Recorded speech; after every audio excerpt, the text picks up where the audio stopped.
Thank you.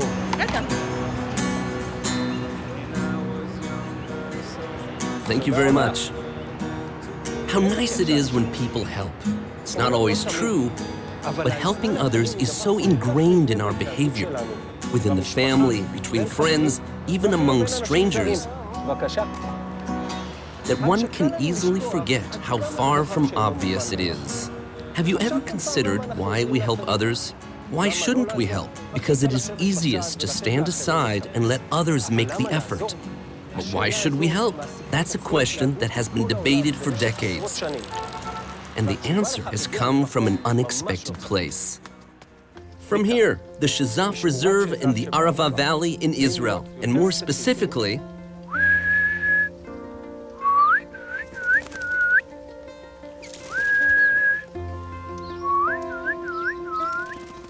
from these lovely birds, the babblers.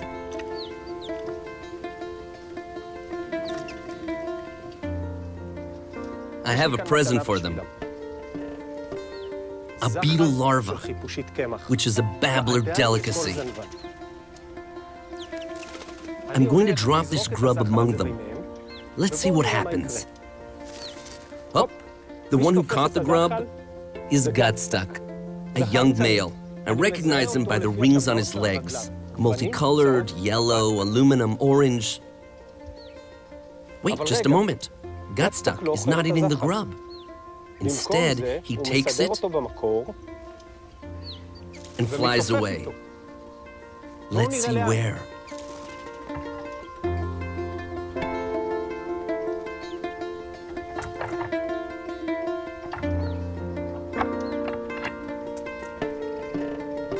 He's taking the grub to the nest.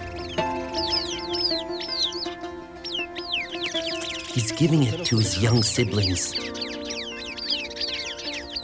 This is amazing. First he struggled to get the grub, and then he gave this delicacy to his young siblings in the nest. In order to understand why young Gutstuck sometimes volunteers to help, we need to get to know his family, the babblers.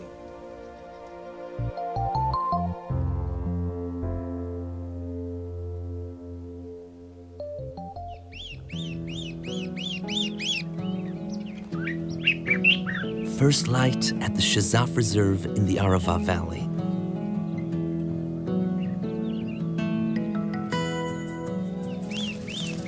Gutstuck's group members are stretching their wings and opening their eyes to a new morning. The babblers spent the night huddled together and will continue to be in physical contact and close proximity throughout the day. Searching for food, playing, and allopreening. This is a normal day for the babblers, the only group-living bird in Israel.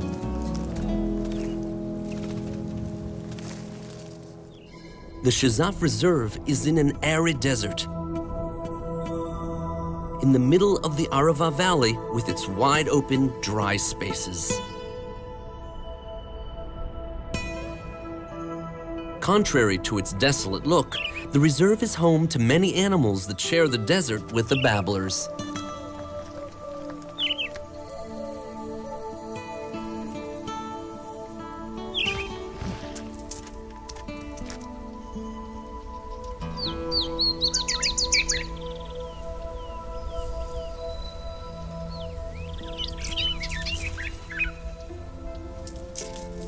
For over 40 years, Amotz and Amotz Zahavi and their companions have been studying the babblers. What causes their fascination with these small birds? First, it's lovely to be among birds that you know individually. They live in a cooperative group, unlike any other bird in Israel. Gossip collecting is fun, and we are collecting gossip about what is happening among the babblers. The fascination with the babblers attracts other researchers from around the country and the world, in addition to the thousands who have been visiting the reserve for decades to observe the babblers.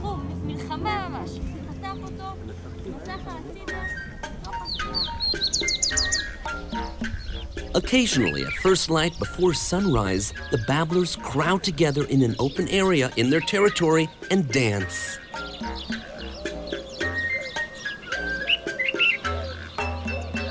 In a dance, each babbler preens itself. They press against each other and try to squeeze in between two standing close together.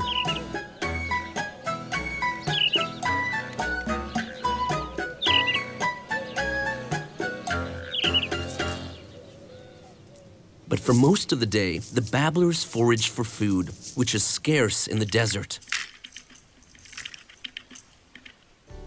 Their most common food is insects and small invertebrates that they find on the ground or by digging in it. The acacia trees also provide varied food, if one knows how to find it.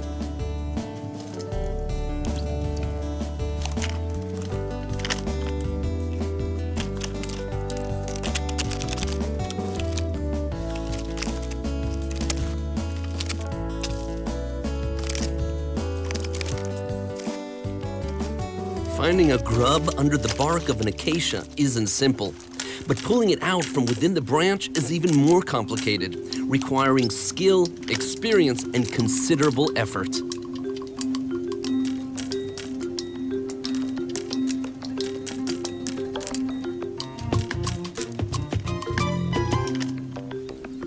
Most of the time, each babbler eats the food it finds. But larger food items, like small reptiles, sometimes attract other hungry individuals who try unceremoniously to pick remains. Here, young Gutstuck is attracted to the juicy lizard that an older babbler has found.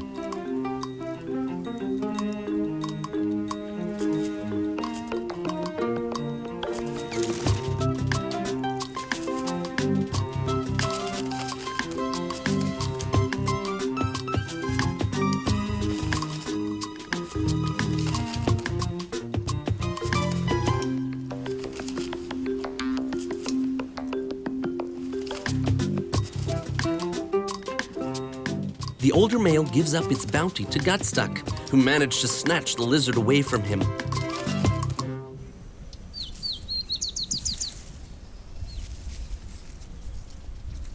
The nectar of the mistletoe Loranthus acacia and the fruit of Lycium add sweetness to the diet.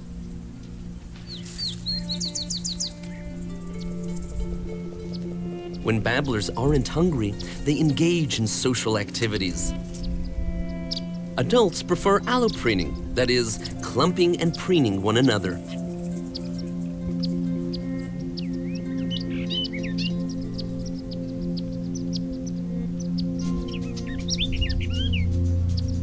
The youngsters prefer playing, their favorite games being mock fights and chases.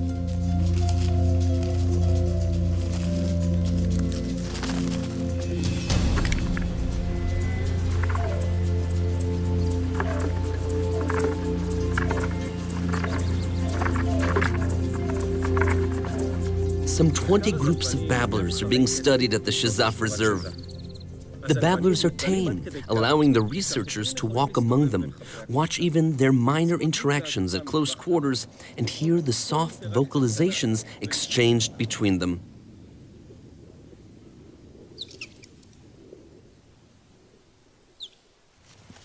"47. All the babblers in the research area are ringed as nestlings.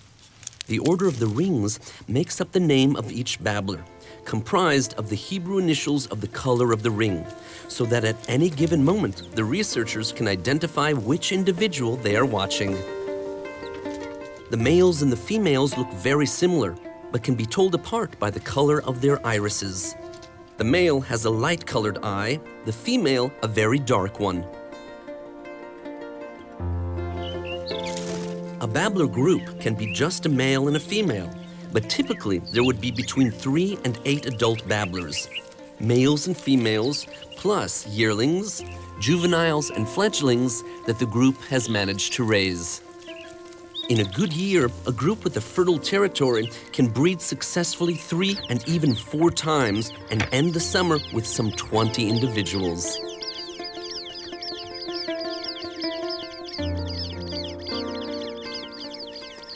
There is a clear age and sex-dependent hierarchy in each group. Males are higher than females, except for their own mothers. Females have their own hierarchy.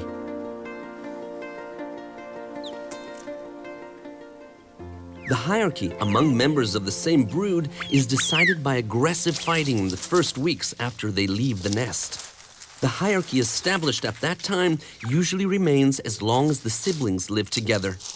Once the hierarchy is established, physical aggression is greatly reduced. Overt aggression between adults is rare and occurs only in special cases when an individual tries to change its place in the hierarchy. The only way to change the hierarchy is by revolt, but revolts have far-reaching consequences. A revolt involves fierce, no-holds-barred fighting, a life and death matter. If the loser isn't killed, it flees and becomes a refugee. It can't return to the group, and the winner loses an adult helper for the defense of the territory.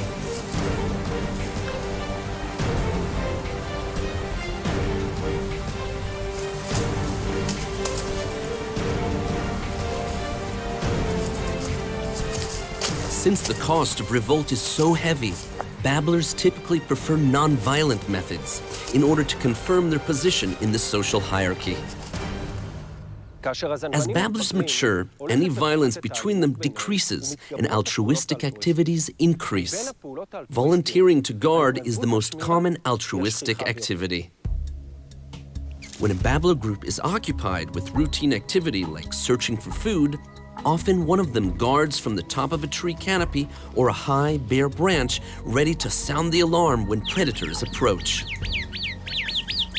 The babblers are safe within the thickets, being well adapted to a thicket of trees and shrubs, but a predator that surprises them in the open can catch them easily. A guard that can sound the alarm in time is therefore very important.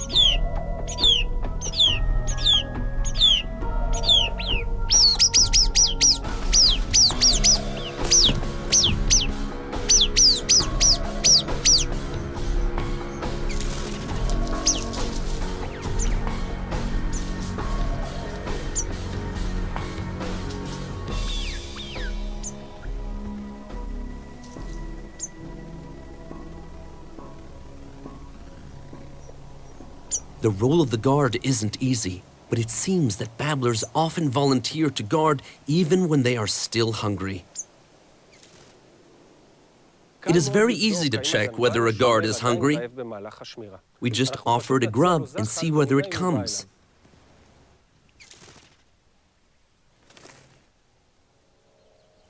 Apparently, it's hungry. One of the tasks of a guard is to watch for foreign babblers, individuals, or groups intruding into the territory. When a guard notices an intrusion, it raises the alarm and the group gathers to meet the intruders. Sometimes threat calls are sufficient, but if the intruders do not withdraw, the group charges at them and a fight breaks out.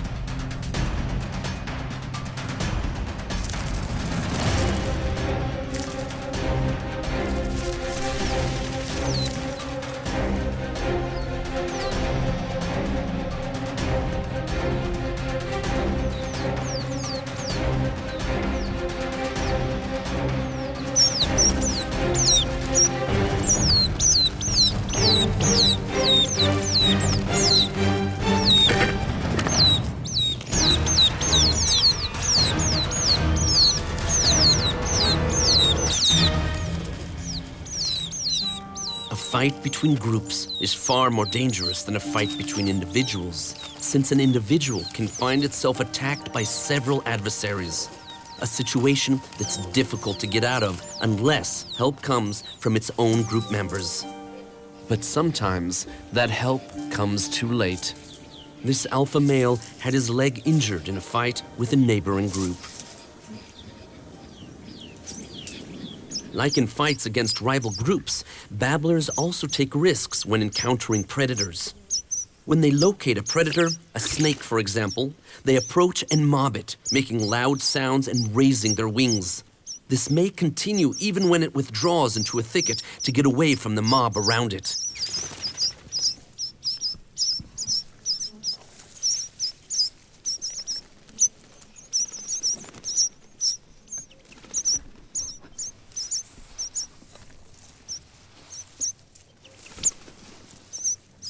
Both taking part in a fight against a rival group and mobbing a predator are demanding altruistic acts.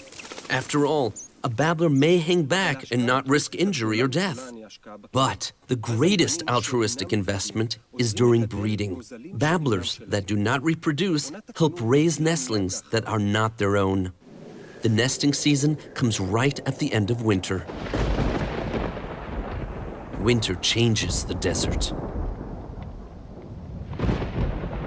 There isn't much rain, but occasional heavy rains wet the dry ground and quickly form flash floods.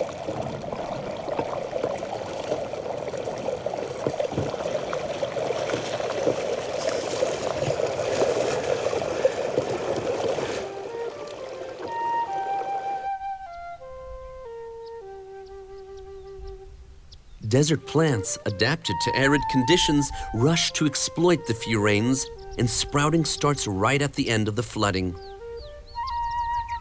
At the end of the short winter season, the desert wakes in a multitude of colors. The Shazaf Reserve gets carpeted with annuals and with dazzling blooms.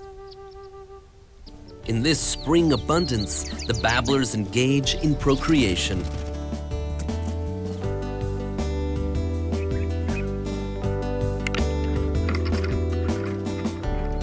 Babbler group builds a single nest at a time, and typically only one female breeds in each group. The alpha male and infrequently other males copulate with her, provided they are not her offspring.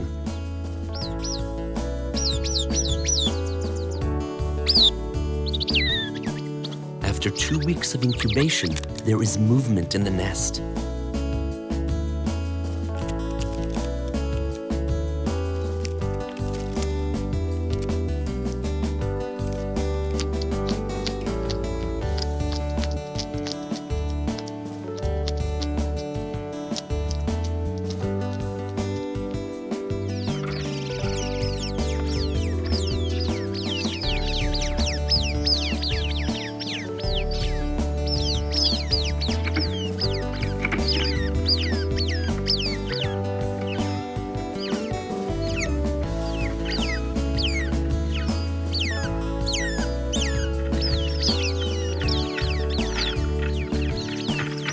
After about 2 weeks in the nest and some persuasion by the adults, the nestlings leave the nest.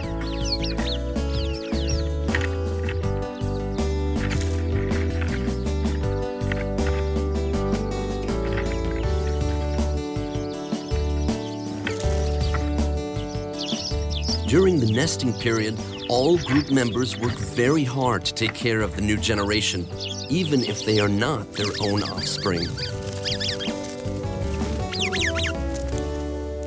Why jump first into a fight?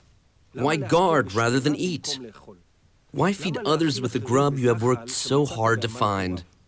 Concurrently with the start of the Babbler project, Amotz Zahavi developed the handicap principle about reliability in biological communications. Today, it is so clear to us that any signal, in whatever mode and whatever method, must be reliable, and that in order to be reliable, it has to undergo testing. According to the handicap principle, anybody who wishes to advertise a quality has to do something that someone of a lower quality can't do equally well.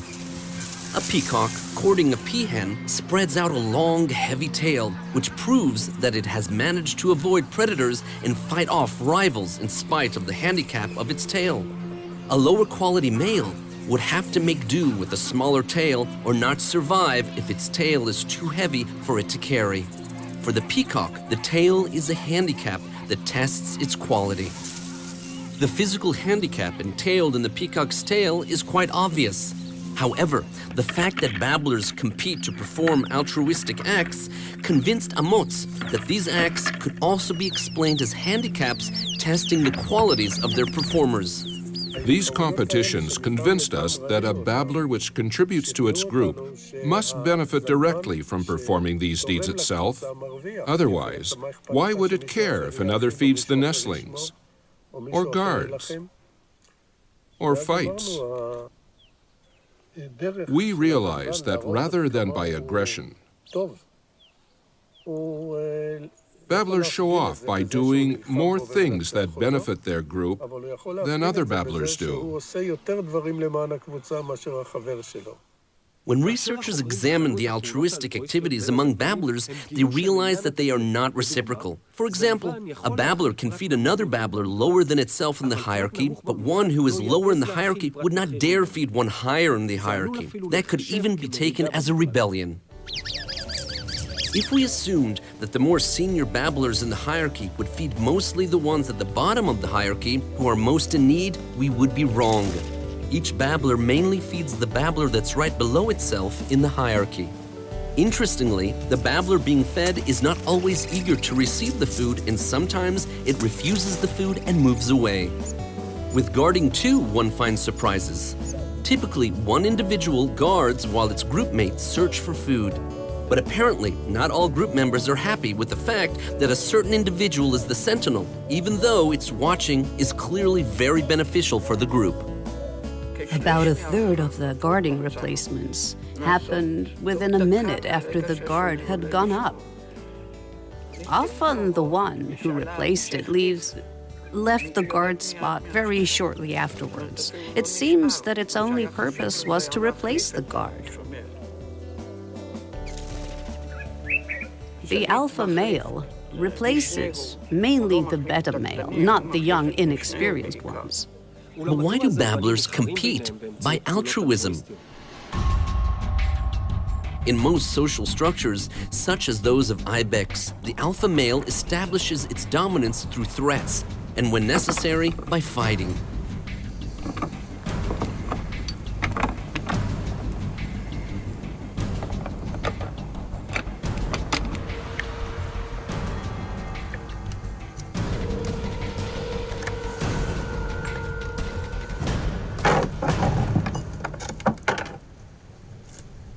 Why then does the alpha babbler establish its control by good deeds rather than threats?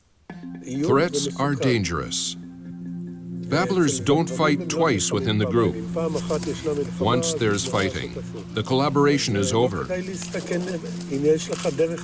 So, it makes sense not to take risks as long as there is another way to show your control. Feeding may be less clear and obvious than threatening. But if one can use it instead of threats, the inherent risk of escalating into a fight is much lower. The idea then is simple. To give up food you labored to find and give it to another babbler, or to nestlings that are not yours, or to spend time guarding instead of feeding are handicaps that not all babblers can take equally. Hence, this strategy demonstrates differences between individual babblers. The one who invests in the group is showing off and gains prestige. High prestige provides the individual with a greater share in the group's resources. Prestige functions like an invisible peacock's tail. It attracts collaborators and deters rivals. Most of the interactions among babblers happen early in the morning. The fine details of the interactions show their relationship that day. A babbler is guarding at the treetop. This is the beta male. Let's see what happens. I see another one going up near it. This is male number 4. It stations itself under the beta male and starts preening itself, indicating that it is interested in taking over the guard position. If the beta male does not go down, male number 4 will have to give up. For now, both are preening themselves. Apparently, both wish to guard.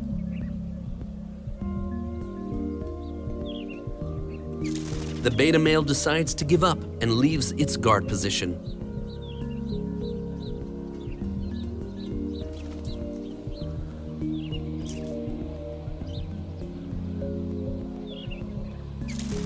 Male number 4 is finally up and guarding.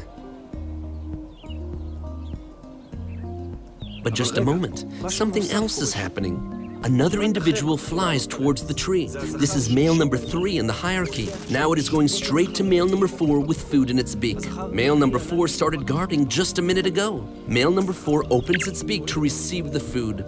This confirms its subservience in the hierarchy to male number 3. Male number 4 starts preening itself. This indicates that it prefers not to leave the guard position, but male number 3 insists on staying next to it.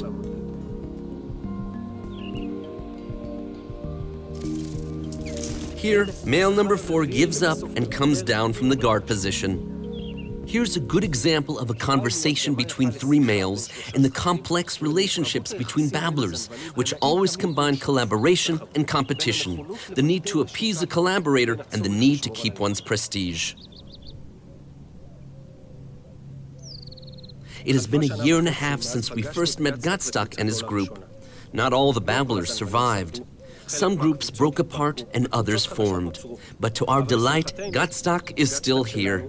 Today, he is the beta male in his group. The activities he performs to benefit his group have increased substantially, and he has been observed copulating with the females several times. Apparently, he is the father of some of the younger generation. Giving is certainly rewarding.